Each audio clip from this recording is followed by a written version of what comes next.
Halo semua, selamat datang di program studi horor. Nah, sekarang kita akan melanjutin part 3-nya dari pengalaman horornya Demozen ya, teman-teman.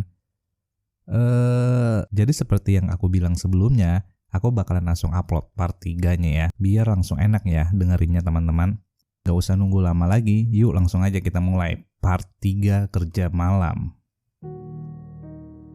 Setelah menghabiskan kopi, saya berniat untuk kembali ke dalam mes. Saya tak tega jika terus berada di sini karena melihat Pak Ujang yang sudah susah payah menahan kantuknya. Setelah membayar, saya berdiri untuk pulang. Dengan menarik nafas panjang dan mengangkat kedua bahu, membulatkan tekad untuk menuju mes di atas. Seperti sedang diawasi dari kejauhan, entah mungkin hanya perasaan atau terbawa cerita tadi saja. Di depan mes terlihat seperti ada nenek-nenek yang sedang menyapu menggunakan sapu lidi. Tunggu dulu. Dia siapa? Di sini tak ada nenek-nenek. Orang macam apa yang menyapu di waktu malam yang selarut ini? Saya terdiam penuh tanda tanya. Saya pun sadar bahwa tidak mungkin dia adalah manusia. Saya berbalik badan dan memutuskan untuk kembali ke warung. Untuk tidur dengan Pak Ujang karena takut jika harus kembali ke mes. Pak Ujang membangunkanku pukul 6 pagi. Dengan mata yang masih menahan kantuk, saya bergegas ke kamar mandi untuk sekedar mencuci muka. Tak terasa sudah jam 8 pagi. Saya bersiap untuk berangkat kerja. Terasa panas matahari yang menyengat. Hanya topi sebagai pelindung kepala dari sengatan sinar matahari. Saya menyelesaikan 1 kilometer pertama dan melanjutkan di kilometer di depan yang belum dikerjakan para pekerja lainnya. Dengan berjalan kaki mendorong gas dan tabung oksigen ini menggunakan sebuah troli kecil. Dan sialnya, saya mendapatkan jatah di jalur bekas kecelakaan semalam.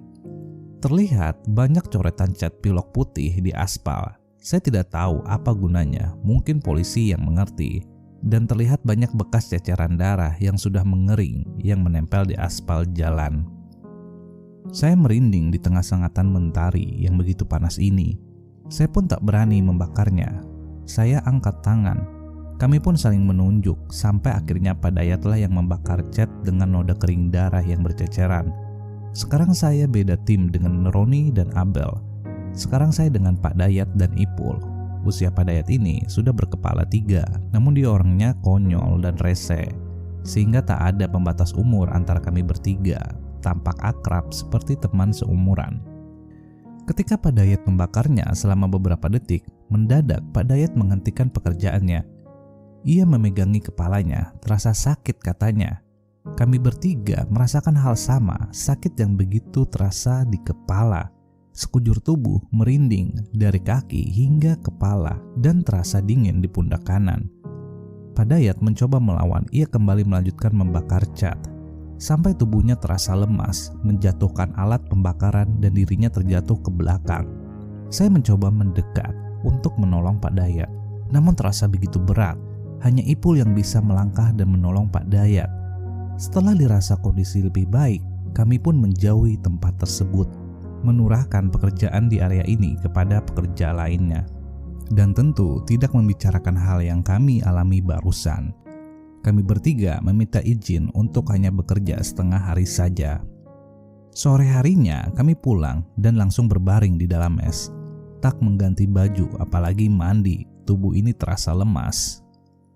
"Boy, mandi, jorok kalian ini," ucap Able yang baru selesai mandi. "Bodoh amat," jawabku setengah kesal. Saya tertidur ketika azan maghrib dari musola berkumandang dan terbangun di tengah malam. Karena belum sholat, maka segera saya menuju musola untuk mencuci muka dan beribadah menunaikan sholat isya. Setelah sholat, saya merasa tubuh ini sudah membaik, tak merasa lemas lagi. Ketika berjalan menuju mes, saya kaget melihat ada manusia bertelanjang dada yang membelakangi saya.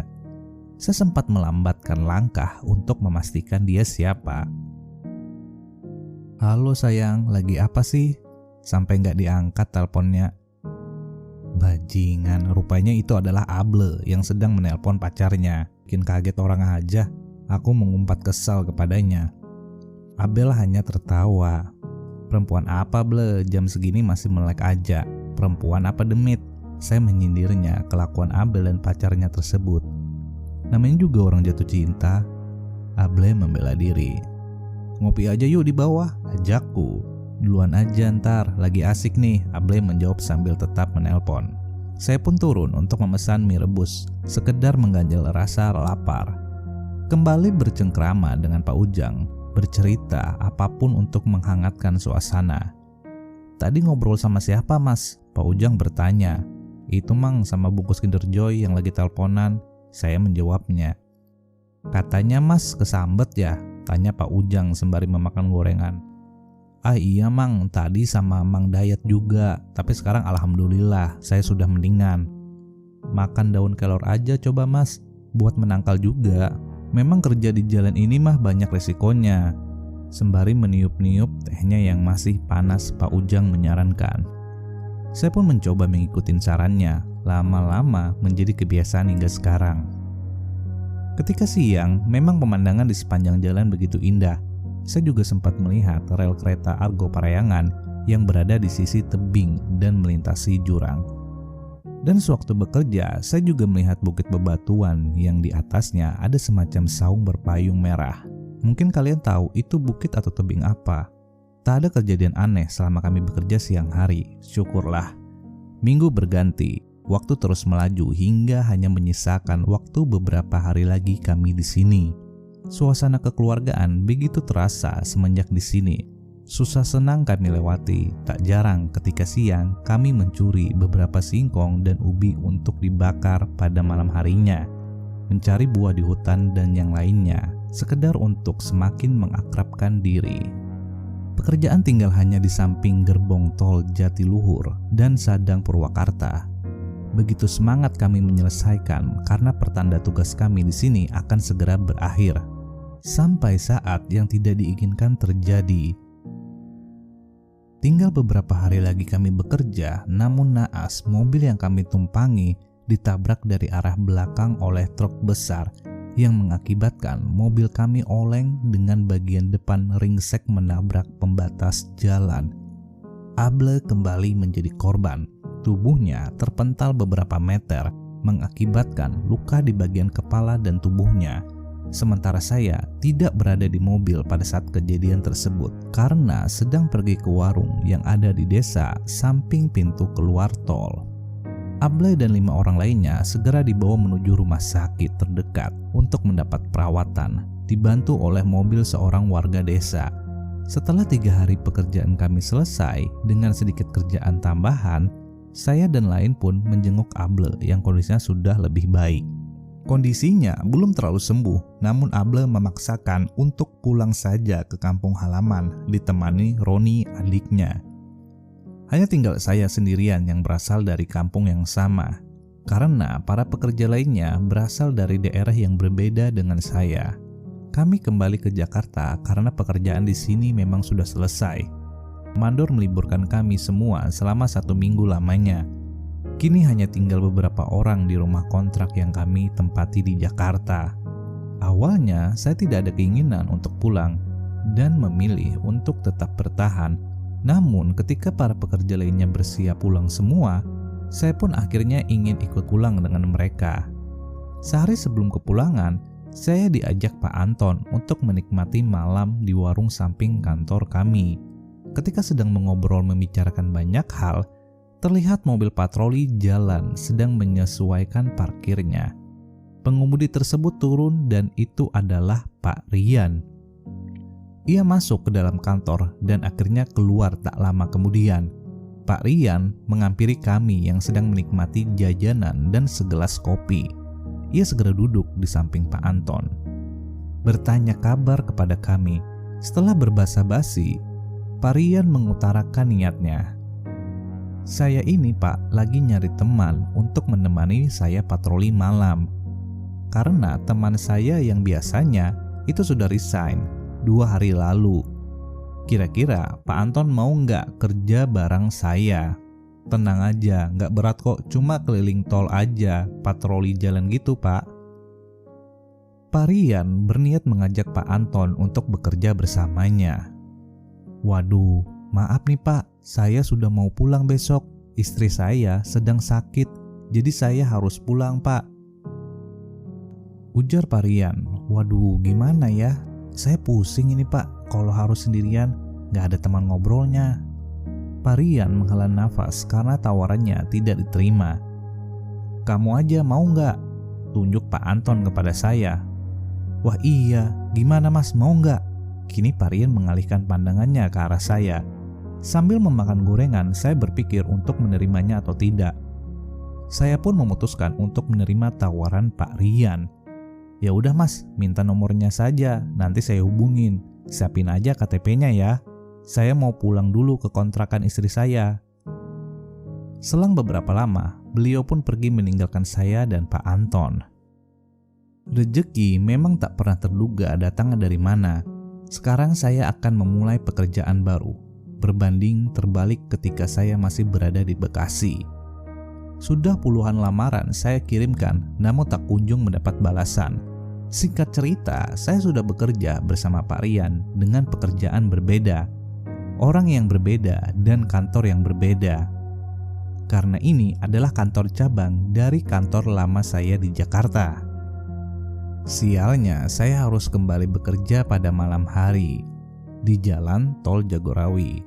Entah kenapa, saya merindukan teman-teman dulu ketika melihat ada pekerja proyek di jalur yang kami lewati.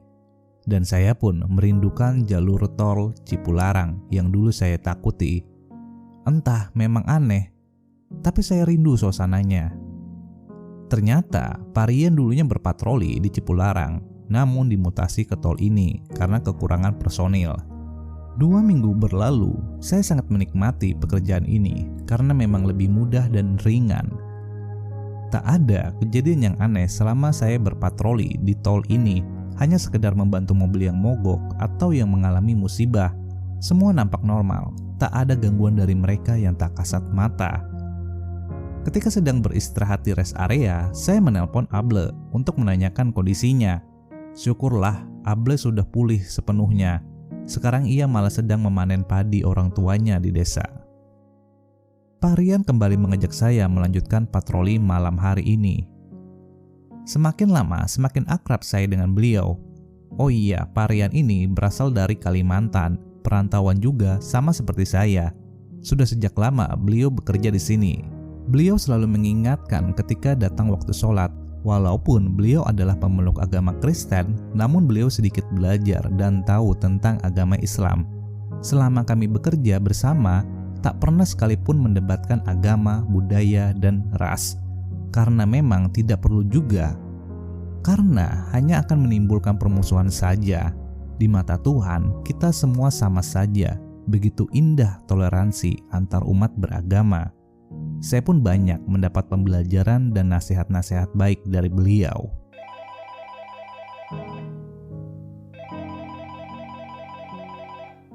Nada dering berbunyi. Pak Rian segera mengangkat telepon yang masuk tersebut. Pak Rian meninggalkan mobil yang ia kendari ke tepi jalan. Rupanya telepon dari manajernya. Ia meminta Pak Rian untuk kembali berpatroli ke Cipularang. Bak Gayung bersambut, saya yang memang merindukan suasana Cipularang kembali harus bekerja di sana. Mas, tadi manajer nelpon, katanya kita dipindah tugaskan ke tol Cipularang. Gimana mas, siap nggak? 3 hari lagi katanya, ucapnya kepada saya. Saya sih terserah bapak aja enaknya gimana. Menjawab pasrah karena memang tidak bisa menolaknya. Ya sudah, nanti hari Kamis katanya mas. Pak Rian memberitahukan jadwal keberangkatan kami. Selang 3 hari kami berangkat dengan membawa tas yang berisikan pakaian dan perlengkapan kami nantinya. Kami berangkat dari Jakarta menuju Padalarang di Bandung bagian barat dengan estimasi 4 jam perjalanan via Cikampek Cipularang. Dan kembali, pemandangan yang indah menyambut kedatanganku. Rasanya ingin aku turun untuk menikmati suasana. Bagus banget ya pak pemandangannya, ucapku kepada Pak Rian yang tengah menyetir.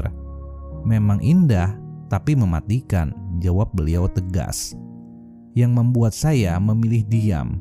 Ya, walaupun kadang sering bercanda bareng, tapi saya paham bukan sekarang waktunya bercanda. Terlihat di sepanjang jalan Pak Rian hanya diam, seperti ada sesuatu yang ia pikirkan dan sembunyikan. Saya pun tak berani menanyakannya. Jam 4 sore kami sampai di gerbang tol Padalarang. Setelah keluar tol, kami langsung menuju mes yang sudah disediakan untuk kami selama beberapa bulan mendatang. Mesnya memang terletak jauh dari kantor, berada di perumahan yang terlihat sepi dan terbengkalai. Tampak seperti rumah, bukan mes menurut saya, tapi paling tidak ini jauh lebih baik ketimbang mes saya dulu di Cimahi. Setelah bertemu Pak Heru yang merupakan penjaga rumah ini untuk mengambil kunci, kami segera masuk untuk beristirahat. Hawanya sejuk di luar, namun begitu pengap di dalam. Saya tak mau berpikir negatif. Yang terpenting sekarang adalah saya harus istirahat. Karena menempuh perjalanan yang panjang dan tentu saja melelahkan. Pak Rian memberi pilihan kamar untuk saya antara kamar depan atau belakang. Dan saya memutuskan untuk memilih kamar depan. Keesokan harinya kami berangkat ke kantor untuk pendataan dan pembagian rute serta jam kerja, dan entah kenapa saya harus dapat jatah kerja malam lagi. Sial, pikirku, kenapa harus malam lagi sih? Setelah semua beres saya membeli comro di depan kantor pinggir jalan raya. Malam menjelang, saya bersiap untuk berangkat kerja. Sementara Pak Rian sedang memanaskan mesin mobilnya. Kami berangkat ke kantor ketika menunjukkan jam 8 malam. Pak Rian sama seperti baru pertama tiba, hanya diam tak berbicara. Ini saya punya salah atau gimana sih? Baru sempat akan menanyakan, tiba-tiba Pak Rian membuka pembicaraan. Saya pusing mas, istri saya sedang sakit. Di kontrakannya juga cuma hanya ada anak saya yang masih kecil. Saya pengen jenguk dan merawatnya, namun apa daya. Tuntutan pekerjaan tidak memperbolehkannya. Duh, saya jadi merasa iba sama Pak Rian. Gak ambil izin cuti aja pak? Tanyaku mencoba memberi saran. Udah mas, tapi lagi gak bisa. Saya pusing, makanya dari kemarin cuma ngelamun dan diam aja. Terlihat Pak Rian menahan air matanya. Berdoa saja pak untuk kesembuhan istrinya. Iya mas, makasih. Pak Rian menjawab sambil terus menahan air matanya agar tidak jatuh. Sepanjang jalan saya hanya melihat ke kaca mobil di sebelah kiri untuk menghilangkan kebosanan. Gimana mas kerja di jalan ini kemarin? Pak Rian kembali membuka percakapan dengan perasaan yang nampak lebih tenang dan lebih baik. Ya begitu pak, berat, capek, was-was juga, ucapku. Diliatin sosok penunggu jalan ini gak mas? Pak Rian kembali bertanya. Bukan pernah lagi pak, tapi sering. Pak Rian hanya tertawa kecil. Kalau bapak gimana? Katanya dulu kan pernah kerja di sini juga. Saya bertanya balik. Sama mas, bukan pernah lagi, tapi sering, jawab Pak Rian. Sekarang saya yang tertawa. Pernah dilihatin apa saja pak? Saya kembali mengajukan pertanyaan. Ya banyak mas, dari yang putih-putih, hitam tinggi besar, sampai para korban kecelakaan yang tubuhnya hancur. Tak lama, rem diinjak begitu dalam. Tubuhku tersentak ke depan dan ke belakang. Saya menolehkan pandangan ke arah Pak Rian, seakan tahu bahwa saya akan bertanya kenapa. Pak Rian hanya mengode. Dengan mengangkat dagunya dan mengarahkannya ke depan, saya pun melihat ke arah depan mobil. Saya kembali tersentak melihat apa yang ada di depan. Terlihat kain putih yang berjuntai begitu panjang melayang beberapa jengkal dari jalan aspal. Setelah ada sebuah mobil yang lewat dari samping kami, kain putih tersebut hilang menjadi sebuah kepulan asap tipis ke arah samping jalan. Nafasku hembuskan begitu dalam dan panjang. Merasa lega karena sosoknya telah menghilang. Mobil melaju pelan meninggalkan tempat tadi. Tak ada percakapan sampai menuju rest area terdekat. Setelah berbelanja di sebuah minimarket, kami pun duduk di teras sebelah kanan, meminum banyak air putih yang kami beli. "Tuh kan Mas, dia nongol, masih ngomongin mereka," keluh Pak Rian seperti menuduhku sebagai penyebabnya atas kejadian tadi. "Apaan Pak? Bapak yang mulai." Saya tentu mengelak tuduhannya. Padahal saya sama Mas ini udah lama kerja di sini, tapi masih aja ditakut-takutin. Pak Rian mengalihkan pembicaraan. "Ah, mungkin ini penyambutan Pak," jawabku singkat. Setelah cukup beristirahat, kami pun kembali melanjutkan pekerjaan. Tak ada yang aneh di malam pertama ini. Kami pulang pukul 4 pagi. Setelah absen di kantor, kami segera menuju mes rumah kami. Tak lupa membeli makanan malam. Setelah makan dan ngobrol ngalur ngidul tak karuan, kami pun tidur jam 6 pagi. Seharian saya tidur di sebuah kamar yang tak begitu luas, beralaskan kasur lantai yang tipis sebagai bantalan pemisah tubuh dan lantai. Kembali terbangun pada jam 5 sore hari. Setelah mencuci muka, saya keluar mencari makan. Tak terasa hampir maghrib saya baru kembali ke mes ini. Lampu depan nampak mati. Ini mah Pak Rian gak hidupin lampu atau gimana sih? Saya pun masuk untuk menghidupkannya. Berjalan ke arah dapur belakang untuk mengambil minum di dispenser, terdengar suara gemercik air di kamar mandi. Ah, mungkin Pak Rian, pikirku. Tapi tiba-tiba Pak Rian baru keluar dari kamarnya. Loh, kok? Saya kaget tentunya. Lantas siapa yang ada di kamar mandi? Tentu tak ada orang lain selain kami berdua di rumah ini. Pak Rian berjalan ke arah dispenser untuk mengambil air di gelas. Wajahnya nampak datar dan pucat. "Pak, itu siapa?" Saya menanyakan sambil menuju ke arah kamar mandi yang masih terdengar suara air seperti orang yang sedang mandi. Pak Rian masih tak menjawab dan berlalu kembali menuju kamarnya. Sesaat akan membuka pintu kamar, Pak Rian berbicara dengan nada pelan. "Hati-hati setan Mas." Saya bergidik dan merinding seketika. Dan suara dari kamar mandi tak terdengar. Saya segera mengambil air yang sudah terisi di dalam gelas. Namun ketika akan pergi dari dapur, tiba-tiba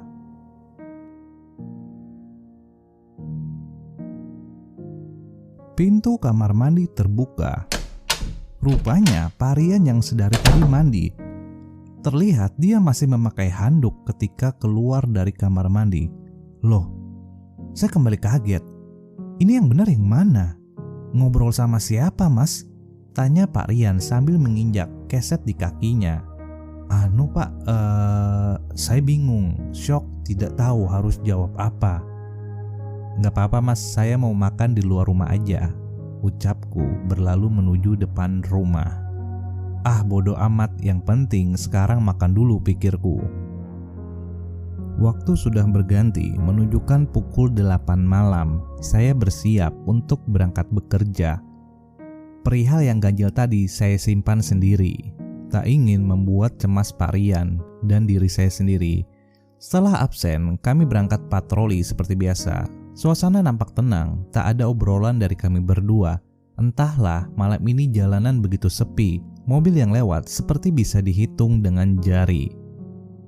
"Sepi banget ya Pak." Aku memulai membuka pembicaraan.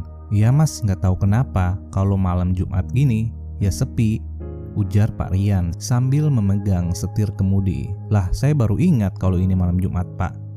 "Lah, kemana aja Mas?" jawab Pak Rian sedikit bergurau. Lampu menyoroti kilometer 93. Saat Pak Rian menepikan kendaraannya, rupanya beliau kebelet buang air kecil.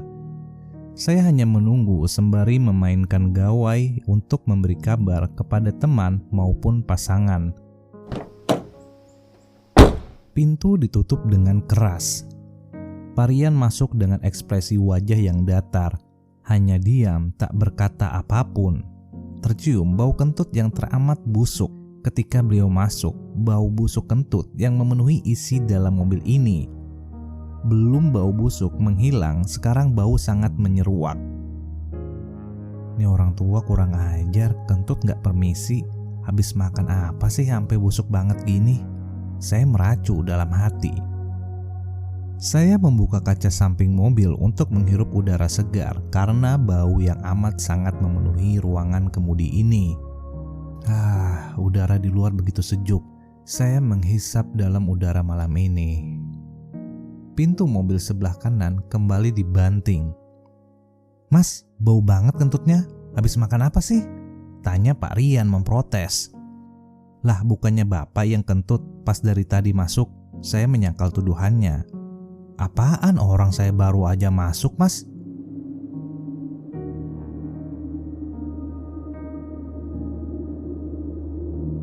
Saya terdiam, bingung, tanda tanya memenuhi isi kepala.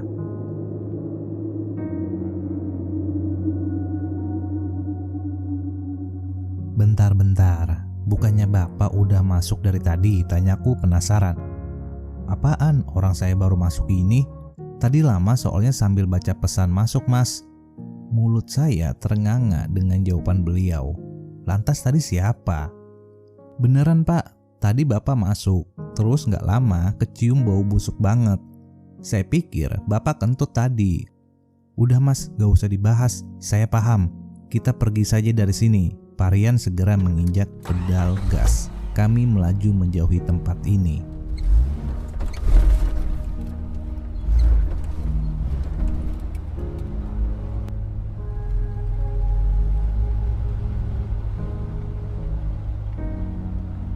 Sepanjang jalan kami berdua cuma terdiam, tak ada hal yang dibicarakan. Kami kembali membuka percakapan setelah beristirahat di rest area dan makan malam di restoran nasi Padang. "Sebenarnya Mas, sejak tadi sore saya mendapat hal ganjil ketika masih di rumah mes kita. Saya bangun setengah 6 sore tadi, saya lihat Mas sedang duduk di dapur sambil mengiris-ngiris bunga Kamboja. Lah, Mas dapat bunga dari mana coba? Sesaat saya akan masuk kamar mandi, saya lihat Mas malah ngiris jarinya sendiri dan memakannya. Saya kan jadi takut dan langsung masuk kamar mandi untuk mandi. Mungkin itu halusinasi saya saja, makanya saya dari sore diam aja Mas." Panjang lebar Pak Rian menjelaskan, saya cuma terdiam sambil meneguk es teh manis yang sudah dipesan. Saya meminum habis es teh dalam gelas dan menjawab cerita Pak Rian. "Lah, yang benar sih Pak, bukannya pas saya di dapur Bapak baru keluar kamar dan ngambil air di gelas. Saya juga kaget, Bapak baru keluar. Sementara di kamar mandi kayak ada orang yang lagi mandi di dalam. Pas Bapak masuk ke kamar dan saya mau pindah makan, Bapak yang keluar dari dalam kamar mandi. Terus yang masuk kamar Bapak siapa tadi?" Saya menjelaskan kejadian tadi sore. Pak Rian tampak ketakutan, mukanya pucat dan tak bisa menjawab. "Ya udah Mas, saya tidur sama Mas aja ya. Saya takut kalau harus tidur di kamar." Bukan muhrim Pak," jawabku sambil mencairkan suasana. Perut pun kenyang, hati sedikit lebih tenang. Kami melanjutkan pekerjaan malam ini. Kami pun sepakat untuk tidak membicarakan hal yang bersinggungan dengan mereka. Terlihat di jam tangan, waktu menunjukkan pukul 2 malam. Mobil kami melaju menebus jalan dan kabut yang mulai turun mengaburkan pandangan. Pak Rian memelankan laju kendaraan. Sekarang kami sudah berada di kilometer 97. Terlihat kiri kanan adalah hutan yang gelap dan pekat. Kami terus melaju dengan tempo yang pelan. Di depan nampak sen mobil truk dari kejauhan. Kami pun menepikan kendaraan untuk melihat dan menanyakan apa yang terjadi. Rupanya mobil terpelosok ke tepi jalan. Saya menanyakan perihal penyebabnya. "Selamat malam Mas," saya menyapa. "Malam Pak," jawab dari supir yang terlihat berusia sama dengan Pak Rian. "Ini mobilnya kenapa bisa nyungsep begini?" tanyaku kepada sang supir yang terlihat melihat kondisi mobilnya. "Ini Pak, tadi pas saya nyetir kan berkabut tuh, jadi pelan-pelan. Di depan ada gerombongan orang yang sedang gopong keranda. Kayak warga desa gitu, tapi kok hitam semua orangnya. Saya kaget dan langsung banting setir kemudi, sampai akhirnya nyungsep gini." Dengan raut wajah lelah ia menjelaskan, Di sini nggak ada perkampungan warga, Pak. Kalaupun ada juga jauh dari sini. Jadi kayaknya nggak mungkin, Pak. Saya mencoba menjelaskan. Lah beneran, Pak. Tadi saya dan Kenek juga lihat sendiri. Iya kan, Ri? Pak supir meyakinkan penglihatannya dan bertanya kepada Kenek yang sibuk melihat kondisi ban depan yang sudah masuk dalam ke tanah. Pak Rian, gimana ini? Saya mencoba bertanya beliau. Ya udah, nanti saya panggil mobil derek aja ya, Pak. Pak Rian memberi solusi untuk sang supir dan Keneknya. Malam ini terasa begitu berat untuk kami. Kembali mobil dijalankan, kabut tak kunjung membaik, masih mengaburkan penglihatan. Saat tiba di jembatan Cisomang, kami melihat makhluk hitam berjalan menyeberang beriringan. Ketika lampu mobil menyoroti, mereka memalingkan pandangan ke arah kami. Tak begitu jelas raut wajahnya karena terhalang kabut. Dengan cepat mereka lompat dari atas jembatan. Saya yang melihat langsung panik, ingin keluar mobil dan memastikan keadaan. Pak Rian menahan, memegangi saya. Jangan Mas, mereka bukan manusia. Ucapan Pak Rian tentu mengagetkan. Lah, Pak, itu mereka? Perkataan saya terpotong. Percaya sama saya, mereka bukan bangsa manusia. Saya pun mengurungkan niat untuk melihat. Udah Mas, kita keluar aja. Saya juga udah ngerasa gak enak kalau harus dilanjutkan. Akhirnya kami keluar di gerbang tol yang tak jauh dari tempat ini. Kami menepikan kendaraan di samping bahu jalan di sebuah warung langganan Pak Rian dulu. Kami turun dari mobil. Nampak Pak Rian tengah bersalaman dengan seorang lelaki tua mengenakan ikat kepala. Duduk aja Mas, kopinya sudah saya pesanin. Kopi hitam kan ya? Ucap Pak Rian yang sedang mengambil gorengan. Saya hanya mengacungkan jempol. Wah, tumben Pak Rian baik, gumamku dalam hati. Saya hanya sibuk bermain game, sementara Pak Rian terlihat tengah berbincang dengan lelaki tadi. Hingga beberapa lama Pak Rian pun kembali. Mas, habis ngopi, kita langsung pulang aja. Gak usah lanjut kerja. Lah, kenapa Pak? Tanyaku heran. Saya masih takut kejadian tadi sore, ujarnya. Lah, Bapak ini gimana? Kan udah pernah lama kerja di sini. Kok masih aja takut? Tanyaku sedikit mengejek. Ya, namanya juga manusia, pasti punya rasa takut. Apalagi dengan makhluk seperti mereka yang menyeramkan. Wih, bijak nih, saya kembali mengejek. Setelah mengobrol cukup lama, kami pun membuat kesepakatan. Kami tidur berdua dalam satu kamar dengan tas kami sebagai pembatas. Dan setiap akan pergi ke kamar mandi, kami harus selalu ditemani. Duh, so sweet banget. Kami pun pulang. Setelah sampai rumah, saya pun turun untuk membuka gerbang, memberi jalan masuk untuk mobil kami. Lah, gelap banget Pak. Tadi hidupin lampu nggak Pak? Tanyaku kepada Pak Rian yang baru keluar dari mobilnya. Tadi saya hidupin semua kok Mas sebelum berangkat, jawab Pak Rian sambil melihat-lihat keadaan. Udah Bapak duluan aja yang masuk, Bapak kan yang lebih berumur. Ah Mas aja, Mas kan yang lebih muda, masih banyak jiwa mudanya. Kami saling dorong dan saling berargumen ketika akan membuka pintu depan rumah. Akhirnya Pak Rian mengalah, beliau yang membuka pintu. Pintu terbuka, terdengar suara gaduh dari dalam. Kami melangkah mundur karena kaget dan takut. Saya menyalakan senter dari handphone. Kami kembali masuk memeriksa ke dalam, takut ada maling atau semacamnya. Saya pun mencari tombol lampu untuk dinyalakan. Lampu menyala. Mata kami harus beradaptasi dengan sinar lampu, dan syukurlah tak ada apa-apa. Barang gak Pak? Saya mau cuci muka. Iya Mas, sesuai kesepakatan tadi aja, jawab Pak Rian dengan ekspresi lelah. Setelah semua beres, kami pun tidur dalam satu kamar. Waktu terasa cepat berlalu, bahkan terlalu cepat tidur ini ketika Pak Rian membangunkanku untuk pergi sholat Jumat. Mas, bangun woi, sholat Jumat sana. Pak Rian membangunkan dengan menggoyangkan tubuhku. Ah, Bapak aja yang Jumatan, saya masih ngantuk banget ini. Saya beda jalur Mas. Setelah sholat Jumat, saya kembali tertidur dan bangun jam 4 sore. Seperti biasa, mempersiapkan semua keperluan untuk kerja nantinya. Hari demi hari, minggu demi minggu, kami lewati dengan kejadian ganjil yang terus berulang. Sebenarnya, saya sempat memikirkan untuk berhenti dari pekerjaan, namun saya teringat dengan betapa susahnya mencari kerja sekarang ini. Namun tentu, dengan keadaan yang seperti ini juga, kejiwaan selalu tersentak hal yang di luar nalar, membuat pekerjaan menjadi sangat tidak nyaman. Entahlah, yang pasti sekarang saya harus bertahan semampu dan sebisanya. Pekerjaan lain yang lebih nyaman dan aman tentu menjadi pilihan, namun tak ada pekerjaan yang selalu sesuai harapan. Yang pasti, saya harus menikmati semua ini. Jam di tangan menunjukkan pukul 12.25 tengah malam. Saat mobil yang kami kendarai melaju pelan di bahu jalan, terlihat jalan yang lengang. Hanya mobil barang yang sesekali melintas menyalip kami dari arah belakang. Tiba-tiba, mobil seperti melindas sesuatu yang keras. Kami pun berhenti untuk memastikan. Entah kenapa, hawa di dalam mobil terasa begitu panas. Padahal AC mobil selalu kami hidupkan. Kami turun memeriksa keadaan, mencari ke arah belakang sampai ke kolong bawah mobil, namun tak menemukan apapun. Aneh, pikirku. Padahal tadi guncangannya terasa sangat kencang. Kami kembali mencari di bawah kolong mobil.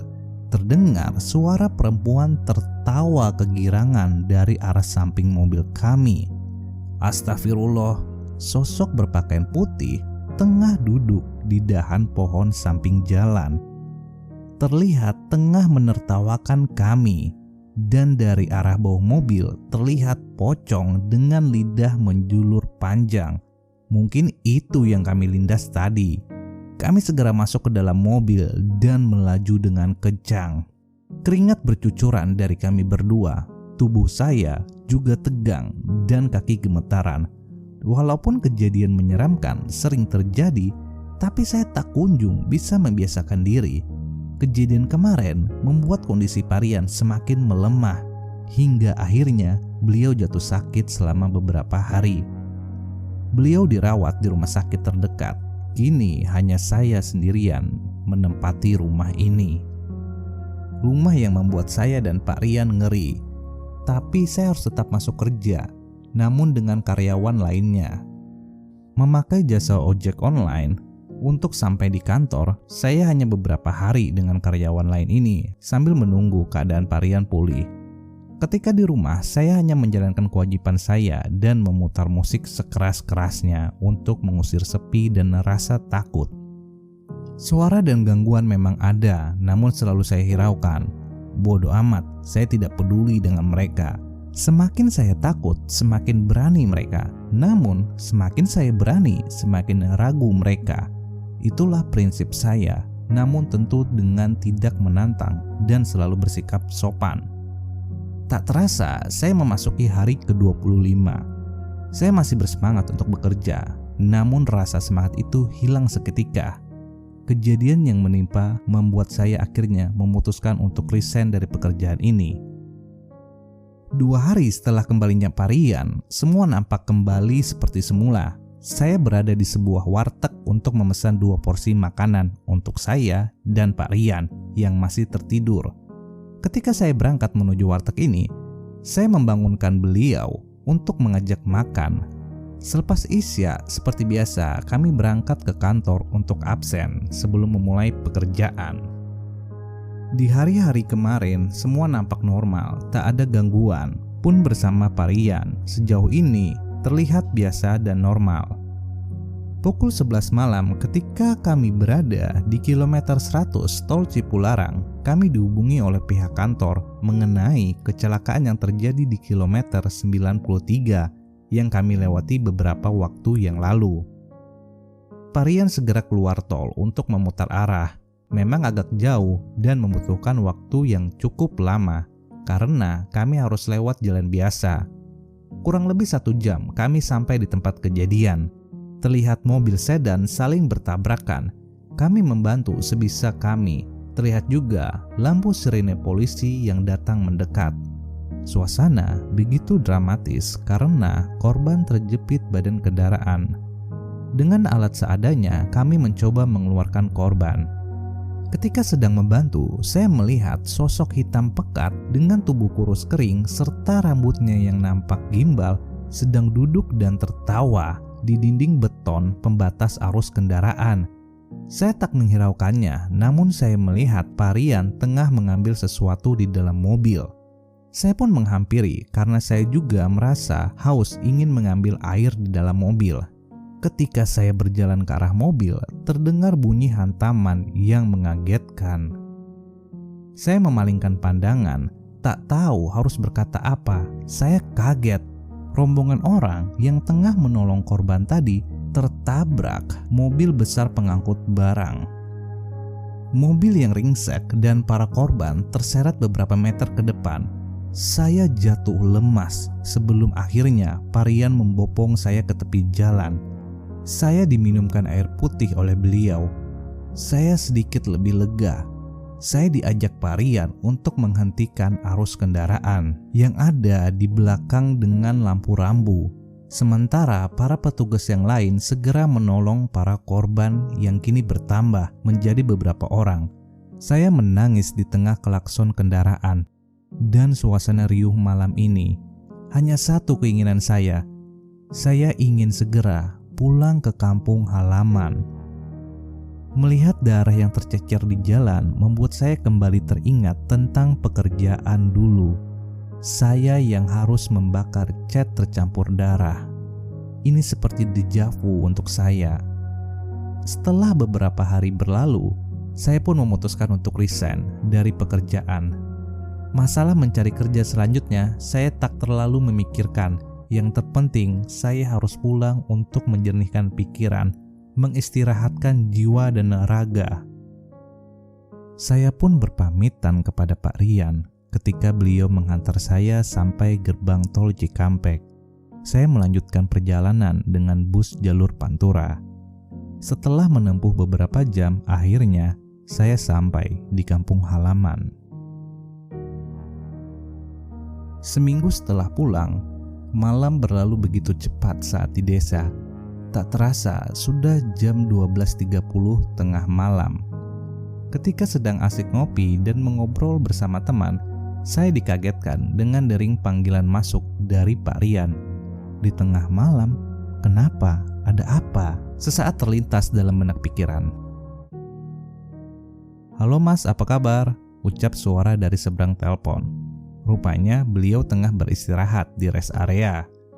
"Wah, tumben nih Pak. Ada berita apa nih? Malam-malam nelpon." Saya balik bertanya.